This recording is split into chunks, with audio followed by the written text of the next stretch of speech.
जय Hind. Bajrangi study point में आप सभी का स्वागत है।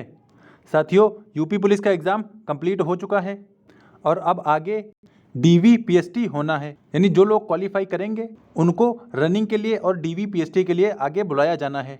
लेकिन उससे पहले, क्योंकि ये एग्ज़ाम 5 दिनों में और 10 शिफ्टों में हुआ था, तो हर शिफ्ट एक जैसी नहीं थी, यानी कोई शिफ्ट हार्ड थी और कोई शिफ्ट ईजी थी।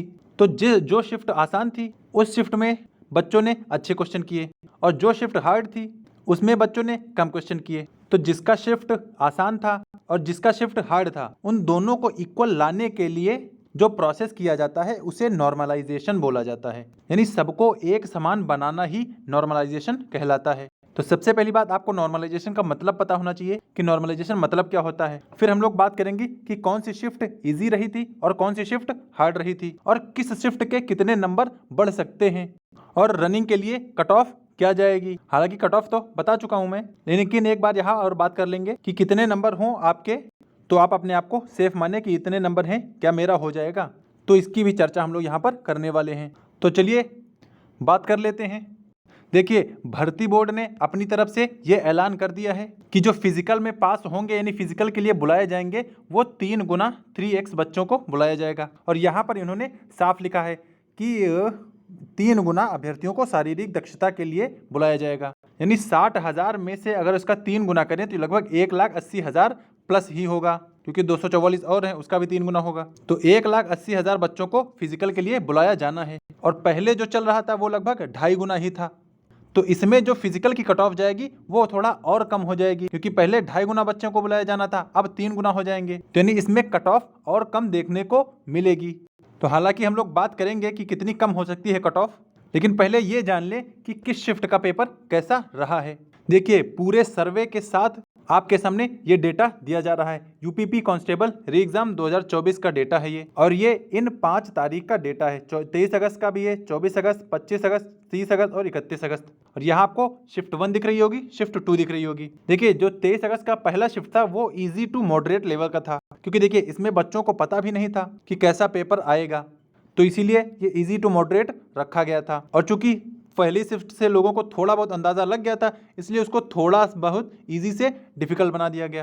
यानी देखो, इजी तो था ही, क्वेश्चन आसान तो आएंगे ही, लेकिन डिपेंड करता है इजी टू मॉडरेट है या इजी टू हार्ड है। तो यहाँ पर इजी टू डिफिकल्ट बनाया गया। और फिर 24 अगस्त की पहली शिफ्ट में इजी टू मॉडरेट, यानी 23 अगस्त में दोनों दिनों में इजी टू मॉडरेट ही था। और जो सबसे डिफिकल्ट पेपर आया है वो 25 में आया है, इजी टू डिफिकल्ट दोनों शिफ्टों में रहा है। और जो सबसे आसान, अगर 10 शिफ्टों का पेपर बोला जाए सबसे आसान कौन सा था, तो 30 का पहला शिफ्ट का सबसे आसान पेपर था। और लोगों के कितने एवरेज मार्क्स बने हैं ये भी हम लोग आगे बात करने वाले हैं। और 30 की सेकंड शिफ्ट भी हालांकि आसान ही थी, लेकिन पहली शिफ्ट से थोड़ा हार्ड थी। और इसके लिए मीम भी बने थे कि 30 को पहली शिफ्ट में तो हलवा दे दिया गया और दूसरी शिफ्ट में करेला पकड़ा दिया गया। फिर बात करें लास्ट वाले दिन 31 की, तो दोनों में इजी टू डिफिकल्ट था, यानी दोनों शिफ्टों के पेपर अच्छे आए थे।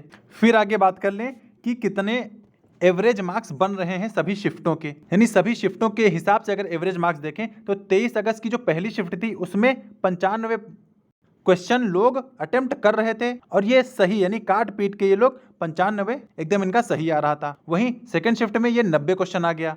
और 24 अगस्त को पहली शिफ्ट का 97 क्वेश्चन, दूसरा 95 क्वेश्चन एवरेज था। और जो मैंने बताया कि 25 अगस्त सबसे हार्ड था, उसमें 91 क्वेश्चन और दूसरे में भी 92 क्वेश्चन।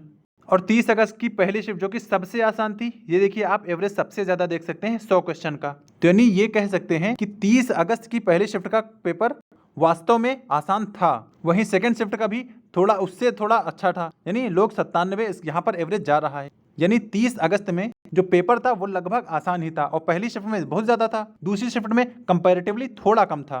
फिर बात कर लें लास्ट शिफ्ट की, तो पहला यानी लास्ट दिन की पहली शिफ्ट तो 92 क्वेश्चन, और लास्ट शिफ्ट जो आखिरी पेपर था वो 90 क्वेश्चन ही एवरेज बन रहा है। यानी जो नॉर्मलाइजेशन देखने को मिलेगा ज्यादातर वो इन्हीं शिफ्टों में देखने को मिलेगा। चलिए अब बात करते हैं कितना नॉर्मलाइजेशन किसको मिल सकता है। तो ये आपके सामने एक आंकड़ा है। देखिए, ये एग्जैक्ट मैं नहीं कह सकता हूं, लेकिन हाँ इतने नंबर बढ़ने चाहिए। जैसे 23 अगस्त को पहली शिफ्ट में 3 से 4 नंबर लोगों के बढ़ेंगे, या 3 से 4 क्वेश्चन बढ़ेंगे, इसका मतलब 6 से 8 नंबर बढ़ेंगे। वहीं दूसरी शिफ्ट में 5 से 7 क्वेश्चन बढ़ने के चांस हैं। और ऐसा भी हो सकता है कि अगर किसी के नंबर बढ़ाए ना जाए तो किसी अगली शिफ्ट के नंबर कम भी हो सकते हैं, यानी ऐसा भी देखा गया है। नॉर्मलाइजेशन में नंबर बढ़ते भी हैं और नंबर कम भी होते हैं, लेकिन अगर ओवरऑल हम लोग सिर्फ बढ़ने की बात करें तो ये देखते हैं कि किस शिफ्ट में कितने नंबर बढ़ेंगे। तो 23 को पहली 3-4 बढ़ सकते हैं और 23 में दूसरे में 5 से 7 क्वेश्चन बढ़ सकते हैं। वहीं 24 में पहली शिफ्ट में 2 से 3 क्वेश्चन बढ़ सकते हैं, वहीं दूसरी शिफ्ट में 3 से 4 क्वेश्चन बढ़ने की संभावना है। और 25 अगस्त जो कि सबसे हार्ड था लगभग, उसमें 7 से 8 क्वेश्चन बढ़ेंगे। या फिर इन शिफ्ट वालों को फायदा तो जरूर मिलेगा क्योंकि इनकी शिफ्ट हार्ड थी। वहीं पर सेकंड शिफ्ट में भी 5 से 7 नंबर में क्वेश्चन में इजाफा होगा। और यहाँ क्वेश्चन की बात है, आप लोग इसी के हिसाब से नंबर डबल कर लीजिएगा। और 30 की पहली शिफ्ट सबसे आसान, इसमें सिर्फ 1 से 2 नंबर 2 क्वेश्चन बढ़ेगा, यानी सबसे कम अगर कोई बढ़ेगा तो 30 की पहली शिफ्ट में ही बढ़ेगा। और हो सकता है उसका बढ़े ही ना, यानी ऐसा भी हो सकता है कि 30 वालों का बढ़े ही ना, बाकी सबका बढ़ भी जाए। क्योंकि 30 वाला वास्तव में बहुत आसान पेपर था। जिसका पेपर था वो हमें कमेंट में बता सकता है। और सब लोग अपने अपने नंबर भी हमें कमेंट बॉक्स में बताइएगा कि आपका पेपर किस दिन था और किस शिफ्ट में था और कितने आपके बन रहे हैं। फिलहाल रॉ मार्क्स कितने बन रहे हैं, बाकी तो नॉर्मलाइजेशन तो बोर्ड को ही करना है, वो बोर्ड ही करेगा। फिर आगे बात कर लें कि 30 अगस्त में दूसरी शिफ्ट में 2 क्वेश्चन बढ़ने की संभावना है, क्योंकि थोड़ा सा पहली शिफ्ट से ये पेपर टफ था। फिर बात करें लास्ट वाला दिन, तो पहली शिफ्ट 4 से 5 क्वेश्चन और दूसरी शिफ्ट में 7 से 8 क्वेश्चन बढ़ने की संभावना है, क्योंकि दूसरी शिफ्ट काफ़ी हार्ड आई थी। हार्ड इसलिए क्योंकि मैथ और रीजनिंग थोड़ा कैलकुलेटिव थी और रीजनिंग थोड़ा टाइम टेकिंग थी, तो इसीलिए 25 अगस्त वालों को फायदा होगा और 31 अगस्त की लास्ट शिफ्ट को भी फायदा होगा। तो आप सभी लोग अपने अपने मार्क्स हमें कमेंट में बताइएगा, यानी आपके अभी रॉ मार्क्स कितने बन रहे हैं अभी, यानी कितने आपके सही हैं, कितने गलत हैं, और माइनस होके कितना अभी रॉ मार्क्स आपका बन रहा है, ये आप हमें कमेंट बताइएगा। और किस शिफ्ट में किस दिन था ये भी आप हमें कमेंट में बताएंगे, ताकि एक और अंदाजा लग सके कि हाँ जो यहाँ पर बताया गया है वह डेटा सही है या नहीं सही है। क्योंकि ये डेटा आप सभी अभ्यर्थियों द्वारा ही दिया गया है और पेपर के लेवल को भी देखते हुए ये सब किया गया है। फिर आइए आगे बात कर लें कि फिजिकल के लिए या रनिंग के लिए एक्सपेक्टेड कट ऑफ क्या हो सकती है। देखिए फिजिकल के लिए इस बार जब बता दिया गया है कि 3 गुना बुलाया जाएगा तो 3 गुना ही बुलाया जाएगा, यानी 1,80,000 लोगों से ज़्यादा लोगों का इस बार फिजिकल होना है।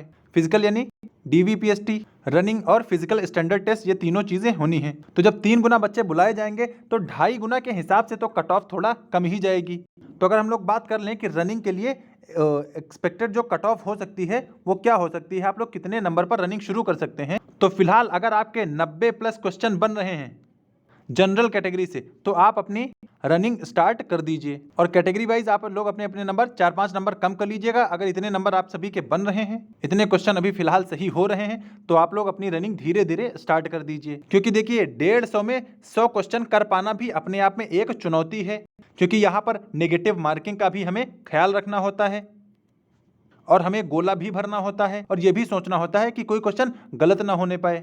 तो ये 100 नंबर का एक जो आंकड़ा है तो ये अच्छा आंकड़ा माना जा सकता है ऐसे एग्जाम में जिसमें नेगेटिव मार्किंग होती है और जहां पर टाइम भी एकदम लिमिटेड हो, जिसमें 75 क्वेश्चन आपको मैथ और रीजनिंग के करने होते हैं। देखिए घर में तो आप इससे ज़्यादा क्वेश्चन कर सकते हैं, लेकिन एग्जाम हॉल का प्रेशर, लिमिटेड टाइम और हाई कट ऑफ की मानसिकता ने इस बार 100 क्वेश्चन का जो अटेम्प्ट है वो सेफ माना जा सकता है। तो इसीलिए जिसके 90 प्लस क्वेश्चन सही बन रहे हो जनरल के हिसाब से, तो वो लोग अपने लिए रनिंग की तैयारी स्टार्ट कर दे, क्योंकि 3 गुना बुलाया जाना है। और अगर 2.5 गुना बुलाया जाना होता तो यही आप 95 तक मान सकते थे, लेकिन चूंकि बता दिया कि 3 गुना बुलाया जाएगा तो 90 प्लस वाले लोग अपने आप को तैयार कर लें। क्योंकि देखिए जब लोग एनालिसिस कराते हैं, कोई यूट्यूब चैनल वाले अगर एनालिसिस करा रहे हैं तो उनके जो एक्सपर्ट टीचर हैं वो भी एक बार में कुछ क्वेश्चन का जवाब सही नहीं बता पा रहे हैं, बल्कि उनके पास सारे रिसोर्सेज उनके सामने रखे हैं और वो खुद उस सब्जेक्ट के एक्सपर्ट हैं। जब वो लोग किसी क्वेश्चन को बताने में मतलब इतनी गलती कर रहे हैं, इतना टाइम ले रहे हैं, तो सोचिए एग्जाम टाइम में स्टूडेंट के ऊपर क्या बीत रही होगी उस क्वेश्चन को करते समय। तो इसीलिए 100 क्वेश्चन का जो स्कोर है उसे आप हल्के में ना लीजिए। और मैं ये भी नहीं कहता हूं कि किसी के 120 नहीं होंगे, मैंने मान लिया कि 5 से 6 हज़ार लोग होंगे जिनके 120 प्लस होंगे, लेकिन वो सिर्फ 5 से 6 हज़ार लोग हैं और वैकेंसी 60,000 की है, यानी लगभग 50, अगर मोटा मोटा मान ली तो 10,000 को भी अगर निकाल ले 120 वाले में, तो अगर हम लोग 120 प्लस में 10,000 लोगों को भी निकाल देते हैं तब भी हमारे पास 50,000 की वैकेंसी बची है। और 50,000 लोगों में जब फाइट होगी तो ये कट ऑफ लगभग 100 तक आके रुकेगी। तो इसीलिए अगर आप लोगों के 90 प्लस बन रहे हैं तो आप लोग अपनी प्रैक्टिस धीरे धीरे स्टार्ट कर दीजिए। और बाकी आप लोग अपने अपने रॉ मार्क्स स्कोर में कमेंट में बताइएगा और अपनी शिफ्ट और दिन के हिसाब से भी बताइएगा, ताकि एक और अच्छा सा आइडिया लग सके। बाकी कट ऑफ वही हाई बता रहा है जिनको अगली एग्जाम के लिए अपने कोर्स बेचने हैं, क्योंकि उनको तो लगता है कि जिसके कम नंबर है उसका भी सिलेक्शन हो जाएगा, तो उसको एक बार डराना है। और अगर एक बार डरा दिया तो बच्चा सोचेगा 90 में तो होगा ही नहीं, और 90 में नहीं होगा तो वो किसी दूसरे एग्जाम की तैयारी करेगा। हालांकि मैं ये नहीं कहता हूं कि आप किसी दूसरे एग्जाम की तैयारी ना करिए, लेकिन अपना फिजिकल भी धीरे धीरे मेंटेन करते रहिए। और जो बड़े बड़े यूट्यूबर हैं या बड़े बड़े संस्थान हैं वो सिर्फ बच्चों को डराने का काम कर रहे हैं ताकि उनके कोर्सेज ज़्यादा बिकें। और उनको भी अगर ये पेपर दे दिया जाए, 2 घंटे में लिमिटेड टाइम दे दिया जाए, तो वो भी इतना 100 कर नहीं पाएंगे। बाकी कहने को चाहे जितना कहें, तो आप लोग 90 प्लस वाले और कैटेगरी के हिसाब से 5-5 नंबर अगर आपके कम हैं तो आप लोग अपनी रनिंग स्टार्ट कर दिए धीरे धीरे, और थोड़ा बहुत अन्य पढ़ते भी रहें, ताकि अगर नहीं होता है तब भी कोई दिक्कत नहीं है। लेकिन अगर रनिंग के लिए बुला लिया गया और आपको टाइम नहीं मिला तब तो फिर अपने आप को कोसना होगा और सिर्फ पछताना ही होगा, क्योंकि 5 किलोमीटर की रनिंग 25 मिनट में इतनी आसानी से निकलती नहीं है। क्योंकि शुरुआत में जब आप प्रैक्टिस करने जाएंगे तो 10-12 दिन तो आपके शुरुआत में पैर ही दर्द करेंगे 5 किलोमीटर दौड़ने के समय। तो मतलब ये एकदम आसान नहीं कि अरे ठीक है हो जाएगा निकल जाएगा। पिछली जो दोनों वैकेंसी रही हैं उसमें फिजिकल के लिए लोग क्वालिफाई नहीं कर पाए हैं और दोबारा वेटिंग लिस्ट के लिए भी उनको बुलाना पड़ा था। तो ऐसा इस बार ना हो, उसके लिए आप लोग अभी से तैयार रहें। और 90 प्लस जिसके भी बन रहे हैं वो सब लोग अपने अपनी लेवल पे अपनी फिजिकल स्टार्ट कर दीजिए और रनिंग की प्रैक्टिस शुरू कर दीजिए।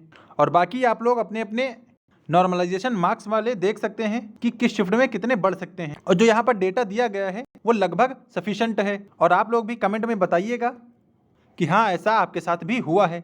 तो यहाँ पर जिसका बताया गया बढ़ेगा उतना उसका ही, बस ज़रूरी नहीं कि इतना ही बढ़े, लेकिन फ़ायदा इन्हीं शिफ्टों को मिलेगा। हो सकता है इन सबके बढ़ाए जाएं या हो सकता है इन सबके घटाए जाएं, यानी आपको एक लेवल पर उनको लाना ही होगा। और इसीलिए नॉर्मलाइजेशन किया जाता है ताकि एक लेवल पर सबको लाया जा सके। तो 25 अगस्त वाले और 31 की लास्ट शिफ्ट वाले भी अपने आप को थोड़ा सेफ समझें और अपने आप में 5-6 क्वेश्चन तो बढ़ा ही लीजिए कि हाँ अभी आपके और इतने ऐड हो जाएंगे। बाकी तो आंसर की आने के बाद ही पता चलेगा कि एग्जैक्ट रॉ मार्क्स किसके कितने बन रहे हैं, क्योंकि जो YouTube पे बताया जाता है और बोर्ड अपना कुछ अलग ही मानता है। और हमें भाई भर्ती बोर्ड के ही हिसाब से चलना होगा कि उसने आंसर सही क्या माना है। और आंसर की आपको लगभग 1 हफ्ते में देखने को मिल जाएगी, जिसके बाद आप लोग अपना मैच कर सकते हैं या ऑब्जेक्शन भी रेज कर सकते हैं। तो फिलहाल यही जानकारी थी कि नॉर्मलाइजेशन में किसके कितने मार्क्स बढ़ सकते हैं और किस शिफ्ट का क्या प्रदर्शन रहा है। तो फिलहाल वीडियो में यही जानकारी थी। जानकारी अच्छी लगी हो तो वीडियो को लाइक कर दें और चैनल पर पहली बार आए हो तो इसको सब्सक्राइब कर लें, ताकि भविष्य में यूपी पुलिस से जुड़ी कोई भी अपडेट आए तो आप सब तक तुरंत साझा कर दिया जाए। इसके लिए चैनल को अभी सब्सक्राइब कर लें, तो कोई अपडेट आती है आप सब तक तो उसको तुरंत साझा कर दिया जाएगा। तो मिलते हैं नेक्स्ट किसी अपडेट के साथ, तब तक के लिए जय हिंद।